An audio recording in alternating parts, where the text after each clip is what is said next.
Pada kesempatan kali ini kita sudah kedatangan narasumber yang luar biasa. Mereka berdua telah menekuni beauty industry selama lebih dari 6 tahun. Merintis dari nol menjual cat rambut hingga sekarang sukses menjadi distributor utama untuk Pravana Indonesia, Manic Panic, dan juga Pulpriot. Selain itu, video-video tentang cat rambutnya masuk FYP TikTok terus nih akhir-akhir ini. Langsung aja kita dengar success story dari Cisara Mulyani dan juga Ko Indra Kurniawan selaku Fashion Director of Bing Dots atau biasanya lebih dikenal sebagai Dots dan Bing. Selamat sore Ci Dots dan juga Ko Bing. Halo, selamat sore guys. Sebelumnya terima kasih ya udah nyempatin waktu buat hadir di acara ini. We are very honored to have you here today. Thank you. Mungkin bisa dimulai dari kesibukannya akhir-akhir ini apa sih, Cici dan Koko?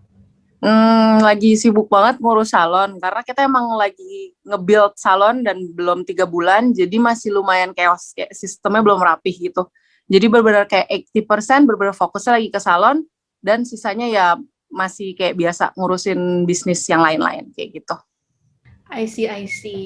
Tapi sebelum kita dive in lebih dalam lagi nih, kenapa Cici dan Koko memilih beauty industry, aku penasaran banget nih, mungkin ada teman-teman di sini yang penasaran juga, kenapa sih ini nickname-nya Bing dan Dots? Itu alay banget sih sebenarnya. Jadi Bing itu singkatan dari kambing.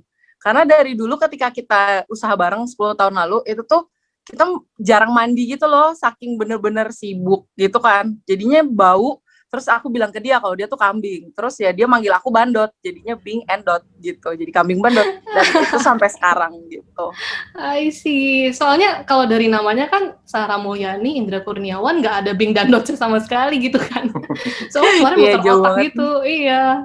I see, ternyata begitu.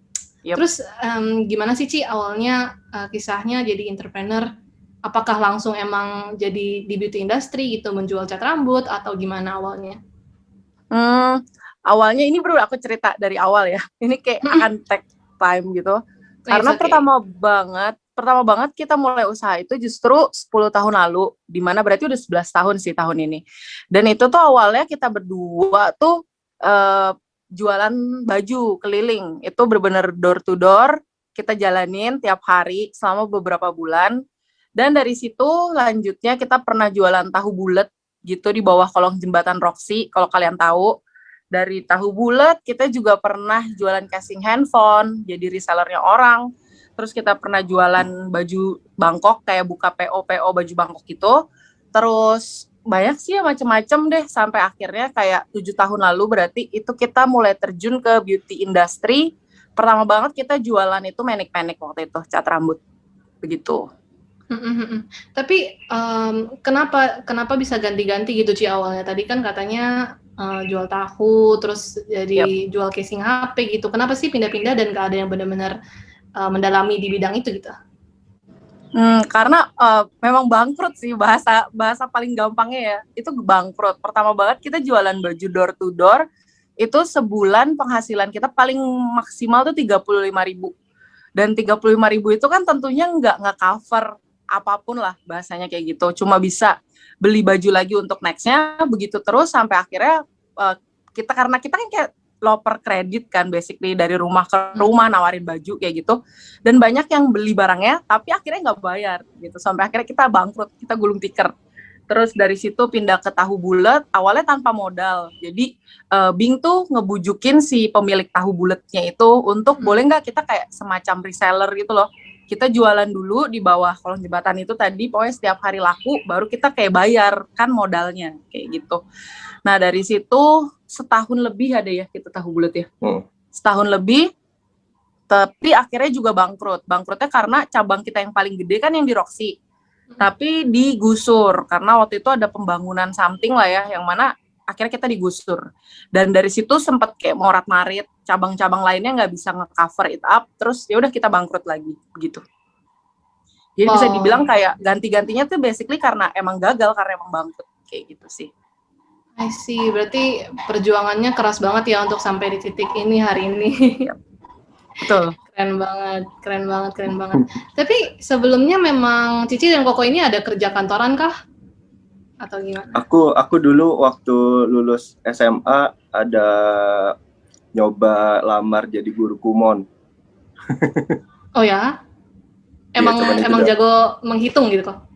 Enggak sih, jago merawat anak aja. Oh, karena anak kecil ya, kumonnya buat anak kecil. Enggak, soalnya kan kumonnya masih anak kecil, jadi ya bisa lah tambah-tambahan kali-kali. Anak SD gitu. Dan kebetulan juga waktu Ngerti. kemarin itu diterima karena aku ada lulusan dari Semak 1 Penabur. Terus pas tes ujian akhir itu apa sih yang kalau di itu namanya kalau sekarang? Oh, ujian nasional. Ujian nasional. Nah, matematika aku 100. Jadinya pas aku kasih itu diterima gitu. Yoi. Jadi ada kualifikasi yang pas gitu ya. Kalau aku nggak pernah kerja kantor. Waktu itu aku pernah kerja kantor tapi pas magang. Jadi aku kan kuliah di kafe. Jadi dipaksakan magang kan pas belum tugas akhir. Nah di momen itu sih aku pertama kalinya kerja kantoran dan di situ juga aku kapok. Makanya dari situ aku nggak mau kerja kantoran. Gitu. Alasan kapoknya kenapa? Kapoknya, kenapa tuh? Karena nggak tahu ya aku kan bukan tipe yang kayak gue bukan tipe yang ini loh yang bangun jam segini apa sih schedule rutinitas. Sedangkan menurutku kantoran tuh super rutinitas kan. Akhirnya ada titik aku udah kayak aduh kayak gue nggak bisa bayangin hidupku kayak gini terus kayak bertahun-tahun dan dari situ sih aku udah putusin kayaknya harus bikin usaha sendiri deh. Walaupun nggak jelas waktu itu mau ngapain kayak gitu. Menarik. Tapi kan Cici dan Koko bangun bisnisnya bersama, ya kan? Yap. Nah, apakah ketika tadi Cidots bilang mau bikin bisnis, itu Kobing juga setuju bahwa oke, kita harus bikin bisnis nih? Oh, awal ceritanya sih sebenarnya aku yang lebih ambisius ya untuk bisnis. Nah, dia itu dulu tuh teman dulu kayak kita best friend gitu. Best friend. Sedangkan aku karena karakterku introvert ya, jadinya mungkin temanku nggak terlalu banyak. Sampai akhirnya ada dia nemenin, karena beberapa kali tuh aku kalau lagi kayak pengen apa sih open PO, jualan dulu kita open PO jaket pertama banget gitu. Aku ajak dia untuk jadi sekretaris aku gitu ibaratnya. Ya nyatetin orderan, terus kayak nanya udah transfer belum, kayak gitu-gitu sama awalnya. nagih gitu. Kalau introvert kan nagih susah ya. Kayak halo, mau nagih nih. Iya kayak gitu. Udah jadi sering kayak gitu sampai suatu hari waktu itu aku tuh lagi ke acara undangan temenku ya. Undangan merit. Kakaknya dia merit gitu. Terus lempar bunga. Nah, aku dapet tuh di situ bunganya dan dapet jumlah uangnya. Dapat iPod waktu itu. Iya, dapat iPod tapi aku jual ke temen dia, dapatlah 4 juta gitu. Betul. Akhirnya itu buat modal usaha buat jualan baju yang door to door, yang buat kayak gitu-gitu. Awal-awal gitu langsung. Iya, benar gitu. Aku ajak dia terus. Begitu sih awalnya. Ngajak bisnis sekalian PDKT ya. Karena udah terbiasa kali ya, karena kan emang kayak bareng terus kan. Terus karena tiap hari ketemu, karena kita bener-bener ke Tanah Abang, beli baju, terus jalan kaki kayak 5 jam, keliling-keliling, begitu terus sih. Sampai akhirnya kayak udah biasa aja gitu. Wow, oke. Berarti yang dari tadi aku denger sih, sifat kalian tuh saling melengkapi ya? Iya, benar. Ya kan? Yang Kobing lebih introvert, kalau Cisara tuh lebih ekstrovert gitu. Betul. Oke. Jadi apakah bikin bisnis tuh perlu partner menurut kalian? Buat aku penting banget partner. Partner tuh penting tapi kalau misalnya ditanya partnernya kayak gimana gitu, ya itu emang harus butuh waktu yang lama sih karena partner di dunia bisnis itu sama juga kayak nyari pasangan hidup, sama benar-benar mirip. Jadi akan memakan waktu lama lah. Partner tuh kayak either ada tapi bisa menghancurkan banget atau nge-build banget sih. Sebenarnya kayak gitu. Jadi kalau misalnya emang awal-awal banget ya nggak harus, ketika misalnya awal banget mau mulai usaha, nggak harus langsung ngotot kayak, oke, pokoknya gue harus punya partner kayak gitu. Tapi kalau misalnya, ya kan maksudnya ngerti kan. Tapi kalau misalnya emang akhirnya mau mengembangkan lebih lanjut atau ada bagian-bagian tertentu yang ngerasa kita nggak capable sendiri, baru dibutuhkan partner kayak gitu sih. Ya kalau dibilang partner penting nggak di dalam bisnis, penting banget. Minimal berdua. Berarti Cici dan Koko itu lebih pro ke kalau pacaran itu nggak apa-apa membangun bisnis bersama. Karena makin kesini kan memang banyak orang yang merasa janganlah berbisnis sama pacar gitu. Nanti kalau misalnya putus gimana gitu. Bagusnya sih mendingan langsung ya. Malah bikin gak putus itu. Bikin gak putus karena ada perekatnya. Susah sih kalau kita ngomongin relationship udah kayak case beda gitu, karena walaupun kita dari dulu posisinya udah pacaran terus bangun usaha bareng, tapi ketika di usaha gitu, itu bukan something yang kayak bisa terlalu dicampur adukin gitu loh, karena kalau dicampur adukin bakal runyam banget sih pastinya. Kayak kita pacaran tapi kalau lagi berbisnis punya porsinya masing-masing gitu, gak bisa, karena biasa aku cewek kan jadi lebih banyak merengek gitu lah bahasanya, gak bisa gitu kalau di dalam bisnis gimana pun bisa aku ngerengek, tapi dia punya di bisnis kan dia CEO-nya kan, aku kan lebih ke fashion directornya, jadi kayak keputusan akhir tetap di tangan Bing, dan itu aku harus respect gitu walaupun aku pacar dan aku cewek kayak gitu sih. Jadi itu harus dipisah sih kalau menurut aku, biar itu bisa work. Berarti harus bisa menempatkan diri, tahu waktunya kapan. Benar. Kita lagi in a relationship, tahu kapan kita jadi partner bisnis gitu ya. Yap, betul. Really interesting. Terus lanjut nih, sekarang kan Cici dan Koko udah jadi distributor ini kan, utamanya Pravana Indonesia dan beberapa cat rambut lainnya gitu. Yep. Itu awalnya gimana sih gitu? Awal mulanya tuh apa? Awal mulanya banget sebenarnya adalah kecentilan aku pengen cat rambut pink. Itu benar-benar pertama banget. Ada selebgram di masa itu, kita ketemu di mall CP, dia rambutnya pink gitu. Terus aku bilang ke Bing kan, kayak, ih lucu banget, aku mau rambut pink. Tapi di masa 7 tahun lalu itu kan belum ada yang jual cat rambut warna pink. Akhirnya aku coba-coba nge-google, aku coba banyak produk juga yang ada lah di pasaran, nggak pernah berhasil gitu, nggak pernah really works. Terus akhirnya kita coba pesan waktu itu dari ada yang buka PO lah nih, cat rambut Amerika, namanya Manic Panic. Dan waktu itu kita pesan, posisinya kita lagi jualan baju Bangkok waktu itu. Dan aku pikir kan kalau misalnya aku pesen sendiri kayak keluar modal nih buat gue bergaya istilahnya kayak gitu. Akhirnya aku bilang ke customer lagi mau ikut PO cat rambut warna pink, ada yang mau ikutan nggak? Dan cewek-cewek itu kayak cat rambut pink lucu banget, jadi banyak yang nitip gitu loh, kayak nitip PO. Terus akhirnya aku pesenin lah banyak waktu itu, 18 piece kalau nggak salah. Tapi ternyata si online shopnya itu nipu, jadi dia kabur. Dan aku stres berat kan, karena posisinya aku punya duitnya ketipu, aku juga harus bertanggung jawab segini-gini. Sedangkan customerku nggak ada yang mau ngerti kan. Pokoknya gue udah bayar, ya gue mau barangnya kayak gitu. Dari situ awalnya, terus dia kayak si Bing nyari tahu ini brandnya di Amrik tuh kayak gimana, bla bla bla bla.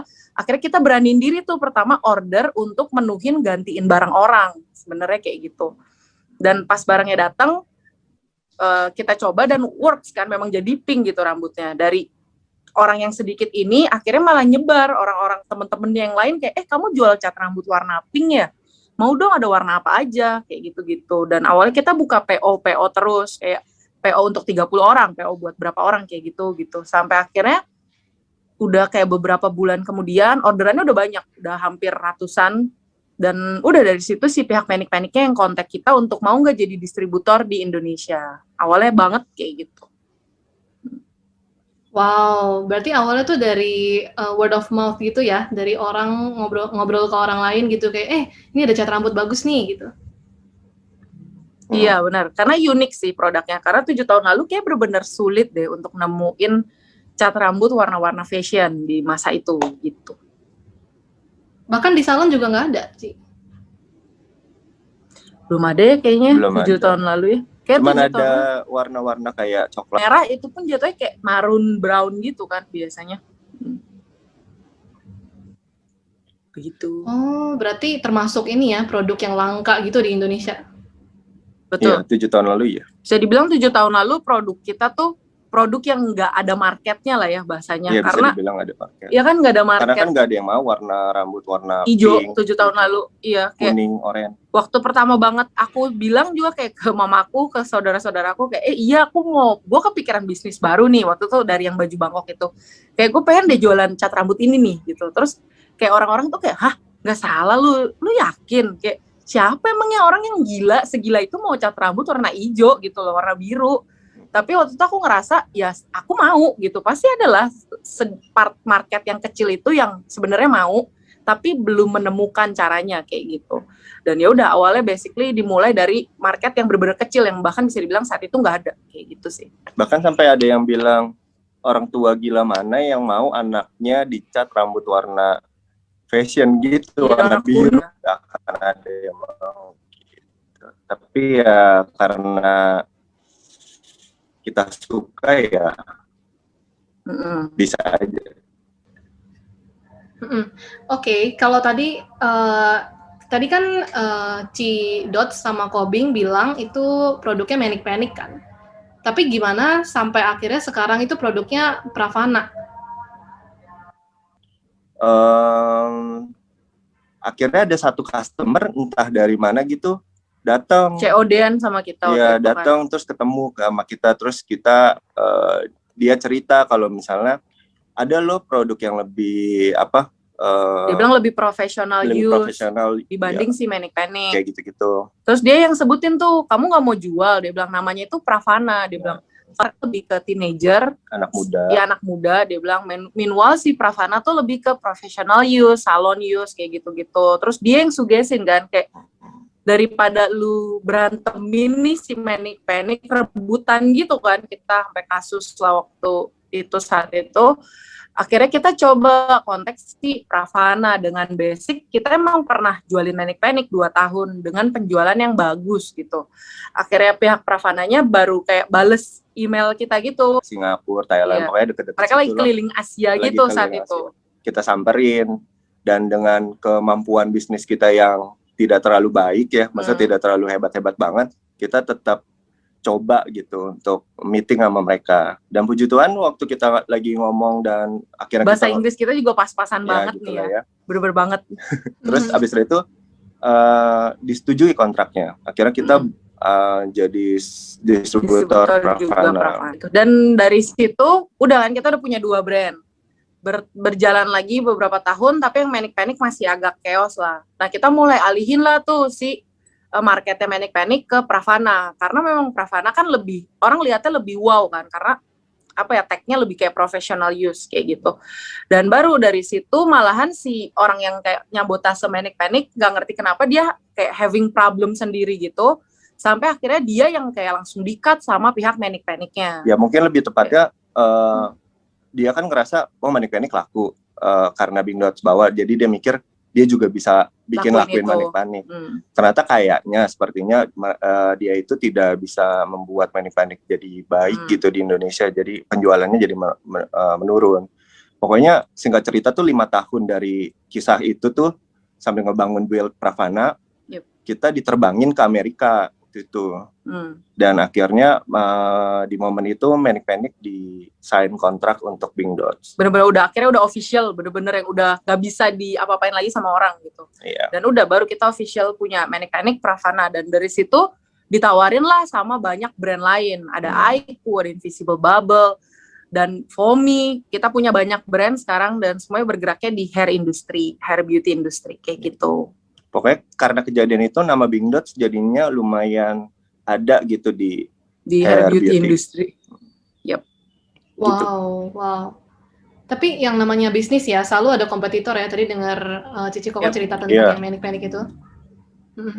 Tapi yang tadi itu stranger kah yang ngomong Pravana lebih bagus loh gitu.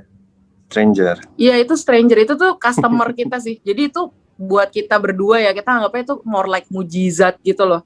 Miracle lah ya. Iya, miracle. Karena orang ini sebenarnya customer ya, tapi suka ngajak traktir makan juga. Iya benar. Gitu. Starbucks. Iya, jadi kita tahu kan kalau COD kan ketemu harusnya kan kayak ini barangnya, ini uangnya, udah bye gitu kan. Kalau ini dia ke Starbucks dulu yuk, mau minum nggak gitu. Iya benar.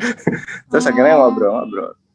Abis kita udah bawa Pravana pun aja, dianya hilang, nggak tahu di mana. Iya, dia udah nggak ada, malah udah nggak pernah kayak beli barang lagi sama kita. Padahal waktu kita akhirnya udah jadi distributor Pravana. Angel lah ya. Iya. Iya, wow, itu menarik sekali sih. Tapi emang kadang aku setuju sih di kehidupan kadang kita ketemu orang-orang yang membantu, yang untuk membantu kita banget kan. Betul. Iya. Tapi keren banget sih semangatnya kok dan Ci. Jadi walaupun udah gagal tapi nggak menyerah gitu kan, tetap maju terus gitu. Nah, kalau ngomong-ngomong sampai sini nih, waktu ada downs kan kita di kehidupan sama bisnis pasti ada up and down kan. Nah, Betul. apa yang jadi motivasi Cici dan Koko untuk terus maju ke depan? Oke.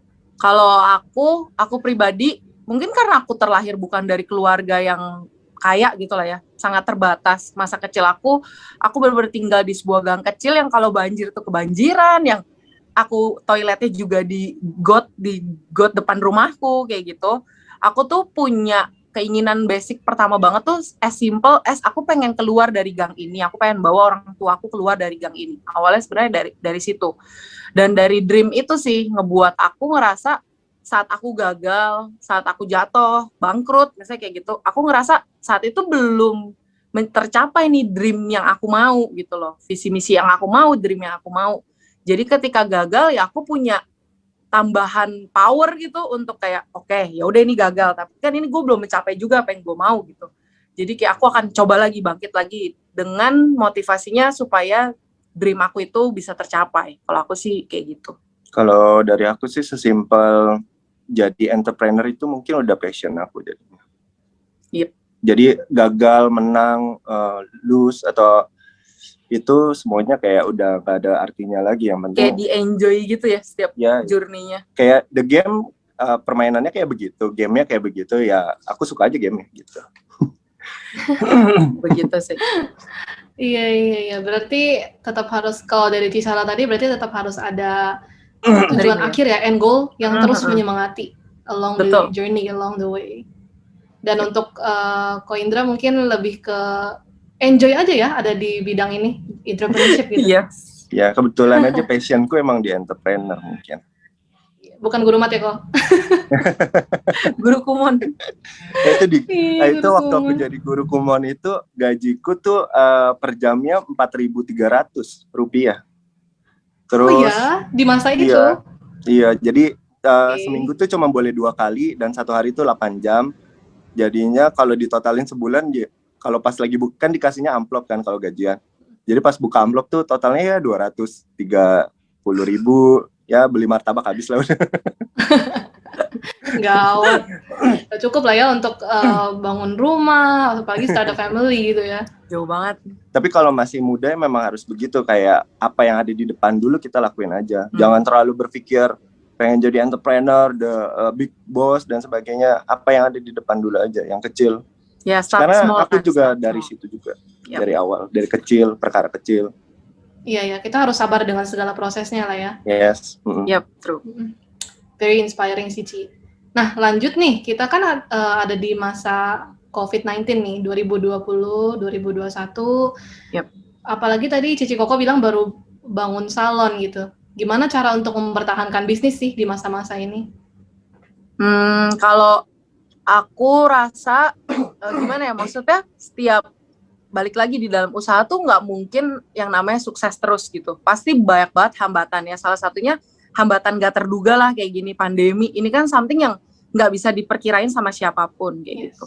Tapi dari setiap hal yang terjadi tuh sebenarnya ya kalau kayak bener-bener di-think lebih baik, didetailin, itu tuh pasti ada kayak chance atau kesempatan-kesempatan yang kemis gitu, yang bisa diambil. Kalau dari kita sendiri di hair beauty industri ini, pertama banget COVID, itu tuh aku bilang ke Bing kan, kayak Bing kita tuh gimana ya, maksudnya memang ada ya orang mau cat rambut di saat lagi takut akan penyakit, istilahnya kayak gitu kan. Di saat kita harus kayak lebih kayak nge-save money, masa sih orang beli cat rambut kayak gitu. Aku udah agak worry tuh, aku udah mikir apa kita jualan masker juga, apa kita jual makanan aja kayak gitu. Tapi yang aku nggak, apalagi ditambah bangun salon juga kan. Iya, waktu itu kita posisinya lagi renov. Jadi kayak kita bener-bener lagi keluarin duitnya banyak. Dan dengan kemungkinan ketika store-nya kelar renov malah nggak bisa buka. Kayak gitu kan. Jadi ya full of worry lah.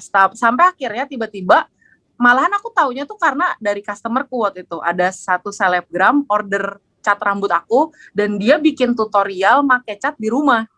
Dan dia encourage orang-orang yang kayak, buat kalian nih yang bosen di rumah karena kita lagi lockdown, kalian bisa refresh diri kalian loh dengan ganti warna rambut. Terus itu jadi kayak sebuah challenge gitu. Siapa yang udah cat rambut sendiri di rumah pas lagi pandemi kayak gitu.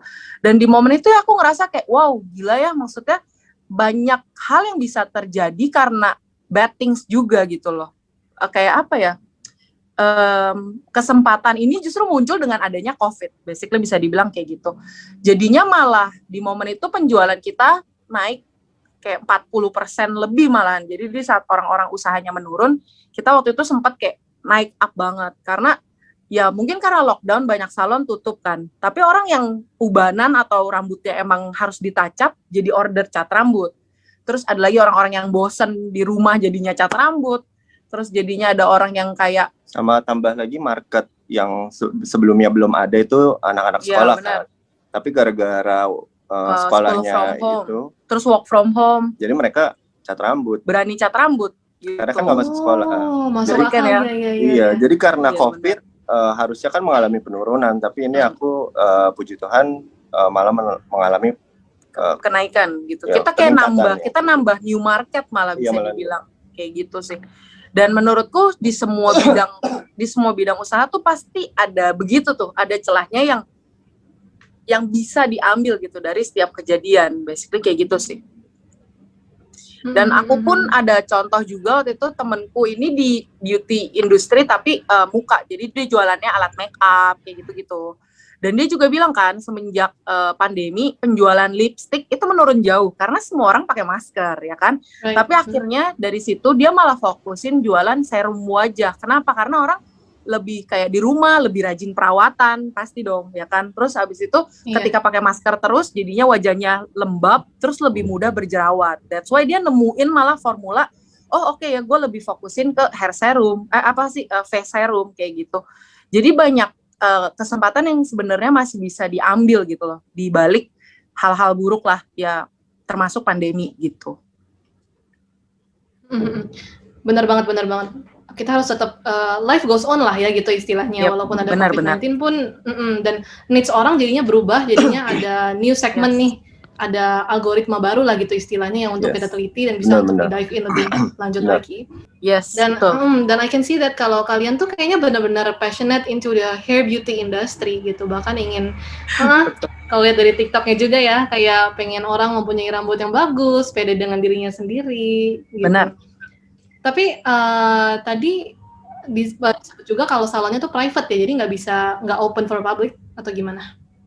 Iya kayak salon di Jepang gitu, jadi nggak open for public, nggak walk in, jadi by everything by appointment. Jadi benar-benar kalau misalnya mau ke salon kita kasih tahu nih, misalnya ada slotnya tanggal berapa jam berapa. Terus nanti orangnya itu kayak harus konsultasi, malah kita wajibin kayak konsultasi dulu. Kondisi rambutmu gimana, ceritain yang jujur, pernah diapain aja. Jadi kita tahu sejarah rambutnya, dan habis itu kamu goalnya gimana. Dari situ baru kita direct kayak produk yang dibutuhkan, misalnya ABCDE. Terus berapa jamnya kita kasih tahu, either 2-5 jam. Dan nanti slotnya ada ya tanggal segini-segini. Kalau kamu oke dengan estimasi harganya, kamu bisa DP. Dan udah di tanggal sekian orang itu tinggal datang. Kayak gitu sih. Jadi benar-benar by appointment doang gitu. Nah, nanti dari customer itu aku pindahin ke hairstylist. Ayo ini siapa yang mau ngerjain rambut ini? Dibayarnya sekian gitu. Kalau udah ya udah kita pertemukan di salon karena aku juga kasihan juga ngelihat yang hairstylist gitu, misalnya dia nerima biasanya nerima home ya. Iya, home service tapi pas ke rumahnya disiram airnya pakai gayung. Iya benar. Karena mereka nggak punya tempat kan. Kayak misalnya home service kan biasanya ya nggak ada tempat. Kayak gunting rambut di dapur gitu. Jadinya kayak kurang profesional gitu. Makanya aku bikin tempat ini supaya orang tuh ngelihatnya profesional gitu. Yep, betul. Iya. Wow, ini nggak tahu sih, nambah knowledge baru sih. Ternyata aku kira kalau misalnya home hairstylist yang datang ke rumah-rumah itu mereka datang dengan equipment-nya sendiri. Ternyata enggak ya? Kalau equipment macam gunting rambut gitu iya. Cuma maksudnya lebih ke tempatnya gitu loh, kayak kenyamanan tempatnya gitu dalam mengerjai rambutnya. Kita kerjanya di apartemen atau di kamar. Ada anaknya lari-lari, hairstylist kita sih yang suka cerita kayak gitu. Ternyata gitu. Iya. Buat yang join webinar ini nih, mungkin kalau misalnya pengen rambutnya warna-warni cetar kayak Cidot sama Kobing, boleh. Promo. Iya nggak apa-apa sekalian, boleh untuk nanti appointment gitu ya.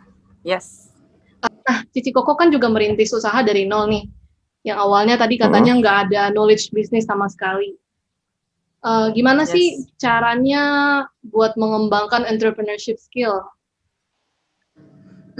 Kalau dari aku itu harus kayak di-spare dulu nih. Kamu tuh udah punya bidang yang kamu tertarik atau belum? Kalau misalnya udah ada, menurutku lebih baik tuh benar-benar fokus. Jadi jangan denger kanan kiri gitu loh. Misalnya aku udah tertarik banget sama hair beauty. Jangan misalnya temanku cerita, iya loh gue jualan makeup lagi bagus banget nih. Makeup tuh lagi laku banget. Jangan jadi kayak, iya makeup juga gitu. Itu tuh nggak akan pernah kebangun tuh entrepreneurship skillnya karena terlalu pecah gitu loh, terlalu luas.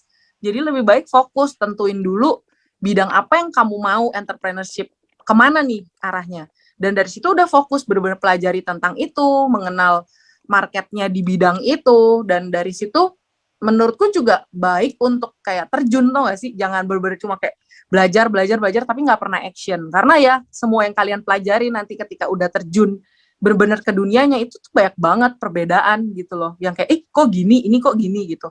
Istilahnya di dunia bisnis 1 tambah 1 nggak selalu 2, istilahnya tuh kayak gitu.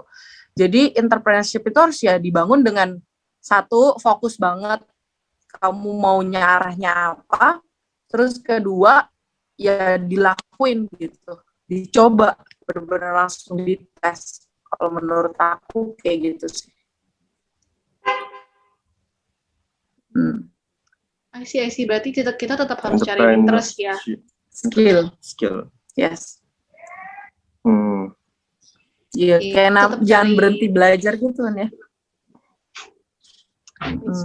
Berarti tetap harus cari interestnya, kita sendiri interest di mana. Karena kalau kita nggak passionate juga akan susah buat lanjutinnya. Dan juga terus untuk mengedukasi diri sendiri. Apalagi sekarang era digital kan ya. Gampang banget kita untuk cari info di YouTube lah, di website.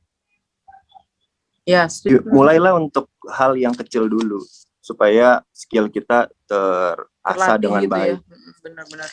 Ibaratnya kalau belum punya food and beverage, misalnya belum pernah jualan tahu bulat gitu ya jangan bikin kafe segede Bagong. Ya pelan-pelan aja, santuy.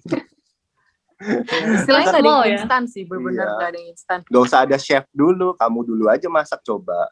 Habis udah kalau rame baru chef gitu. Chef. Ibaratnya gitu, itu nanti juga akan keasah sendiri skillnya. Betul. Nanti jadi paham dalam-dalamnya. Yes. Ini advice-nya penting banget sih aku rasa. Lagi untuk millennials ya, aku merasa generation Z and millennials tuh suka banget kayak cepetan gue mau sukses gitu. Tapi mereka not willing to try, not willing to start small gitu loh. Betul. Maunya langsung ada modal gede, langsung bikin sesuatu yang big. Jadi this is a really good reminder for all of us. Aku yakin banget. Yep. Harus sabar dengan proses and percaya gitu. Selanjutnya kita lebih fokus ke ini kali ya, beauty industry, karena Cici Koko kan emang dalam bidang itu. Yes. Tipsnya apa sih? Tadi kan tips entrepreneurship. Kalau sekarang tuh tipsnya kalau mau terjun ke bidang industri, apa sih yang harus disiapkan di era sekarang? Yang pasti, kalau menurutku, tadi kan balik lagi ya, kamu tahu dulu, misalnya this is where I belong, misalnya kayak gitu. Ketahui dulu semua resikonya gitu loh. Jangan cuma dreamnya. Kebanyakan kayak yang tadi kamu udah ngomong kan, kalau anak muda zaman sekarang tuh cuma kayak nonton film startup, terus habis itu kayak, gue mau jadi gitu, misalnya. Atau kayak nonton TikTok orang, enak ya sukses kayak gini, bisa beli ini murah banget kayak gitu. Tapi harus punya mindset. Pertamanya itu tuh, mindset nggak ada yang instan. Itu tuh penting banget, karena ketika kita mau terjun, either itu di beauty industry atau industri anything ya basically, nggak ada yang instan sih. Jadi benar-benar harus tahu kalau usaha tuh awalnya pasti 80% gagal gitu loh. Dan ketika gagal ya jangan nyerah kayak gitu. Terus habis itu tadi dari kamu mengenal bidang segmen apa yang kamu mau, kamu pelajari banget dah tuh. Secara zaman sekarang kan berbagai informasi bisa didapatkan kan, either itu dari buku, either itu dari YouTube. Selalu perkaya diri kamu, terus kenalin market, bisa dengan as simple as nanya orang-orang terdekat aja. Kayak aku nanya teman-teman aku, kayak kalau di cat rambut sebenarnya yang lu takut apa sih? Kenapa lu takut cat rambut? Kenapa lu mau cat rambut? Dari semua informasi yang terkumpul itu ya sebenarnya kamu tuh bisa create solusi untuk orang-orang tersebut gitu loh. Dan bisnis yang baik menurutku adalah bisnis yang menjadi solusi. Istilahnya gini, setiap orang having a problem, terus kita nawarin solusinya, masa sih orang tolak, istilahnya kayak gitu kan. Jadi dengan kita menjadi solusi, pasti langsung ada tuh marketnya, pasti ada orang-orang yang siap ngebayar solusi itu gitu, ngebayar duitnya itu.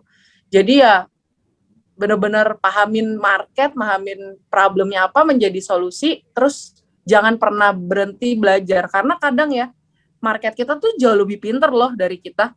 Mereka bisa nanya pertanyaan yang segitu kritisnya sampai kita juga kayak iya ya kayak gitu. Jangan sampai begitu gitu. Jadi lo harus selalu lebih depan tentang informasi, apalagi di bidang yang kamu pilih kayak gitu sih menurutku.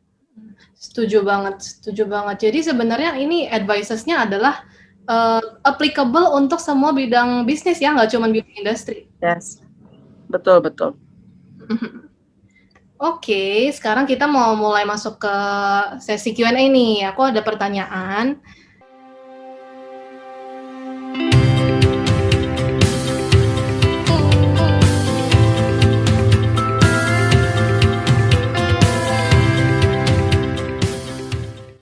Saat ini ya untuk posisi COVID nih, gue pas banget. Lu nggak tahu? Tisu ya. Ya. Aku punya produk aneh banget guys. Itu tuh tisu untuk rambut. Gak ada yang kepikir kan?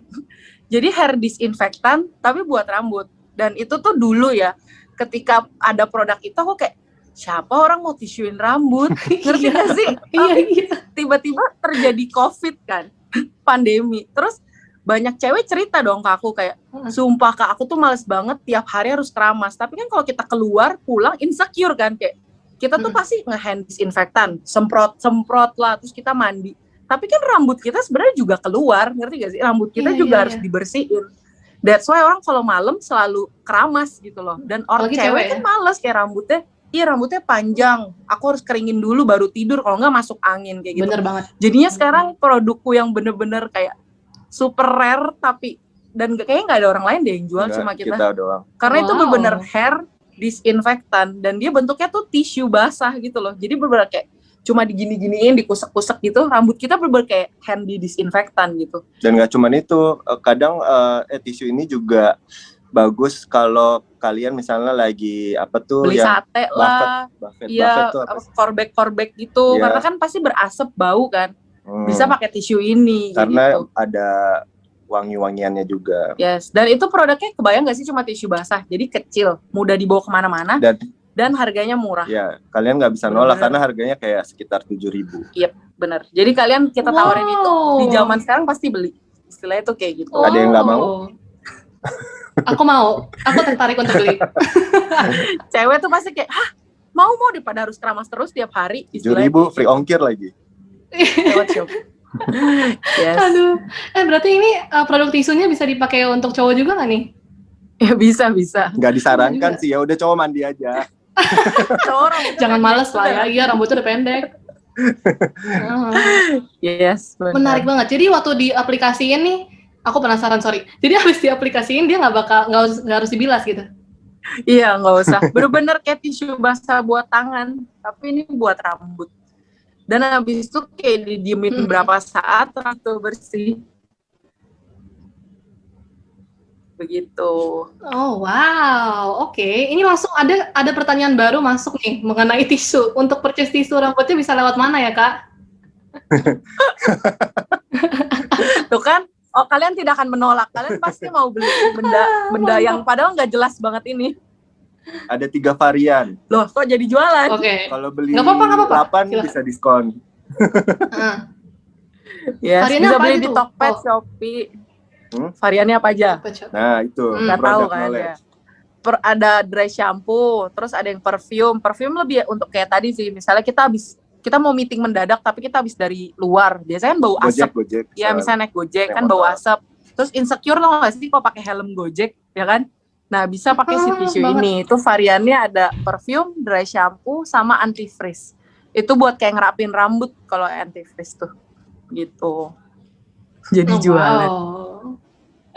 Tokopedia, Shopee, Blibli, Bukalapak. Yes. Semua e-commerce dah. Iya.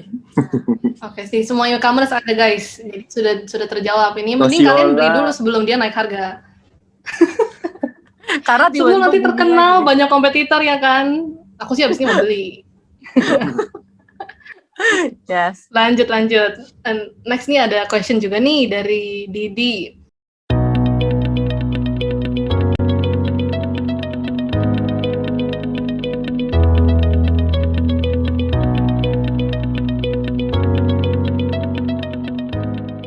Lu mah nggak tahu ya jawaban yang gini-gini dia. Lumayan. Kok gitu?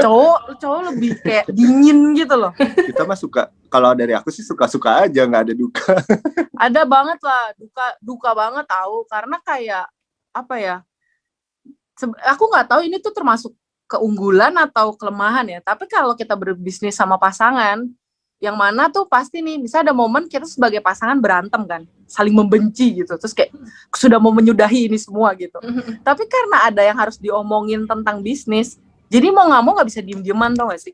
Mau nggak mau kalian akan tetap ngobrol karena itu important gitu. Apalagi misalnya benar-benar sebuah keputusan yang harus diambil berdua, misalnya kayak gitu. Jadi mau nggak mau kita akan tetap ngomong lagi sama dia kayak gitu. Jadi ya itu sebenarnya bener yang Bing bilang ya, kalau berbisnis sama pasangan somehow itu tuh bisa mempererat hubungan sebenarnya. Karena jadinya ngebuat kalian mau nggak mau harus kayak connect terus gitu. Dan ketika kita berbisnis bareng, kita tuh lebih nggak bisa fake. Aku nggak tahu sih kalau anak zaman now pacaran tuh kayak gimana gitu. Apakah kalian masih yang malu kentut di depan pasangan? Kalian tuh kalau ngomong so imut padahal aslinya enggak kayak gitu.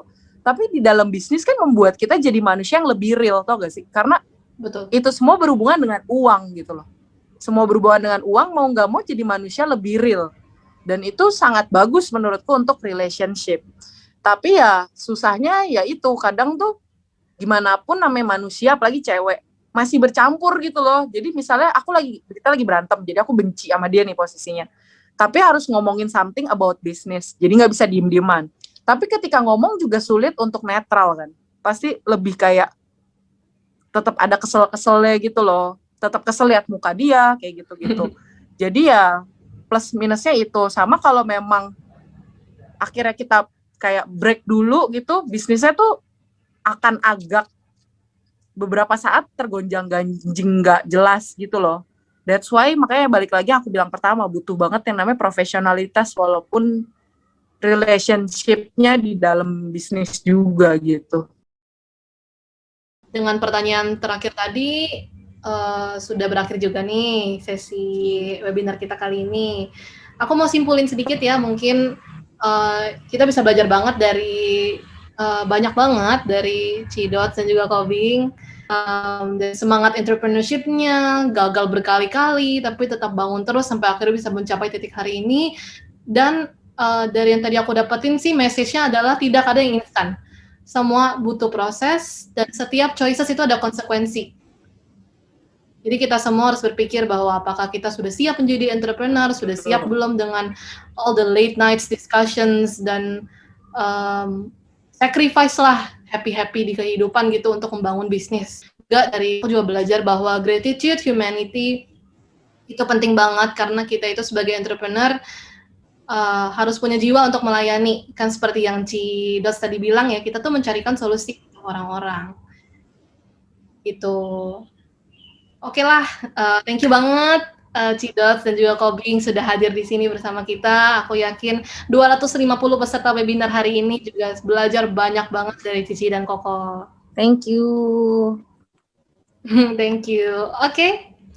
Startup Up 2021, The Rise of Young Entrepreneurs, didukung oleh PPI Tiongkok yang diselenggarakan oleh PPIT Cabang Hangzhou, HISC, Permit Ningpo, PPIT Cabang Suzhou, SISC. Aku mau ngingetin juga jangan kemana-mana, karena sesi selanjutnya juga ada narasumber kece di jam 6.30, nanti ketemu lagi sama aku, Elisa.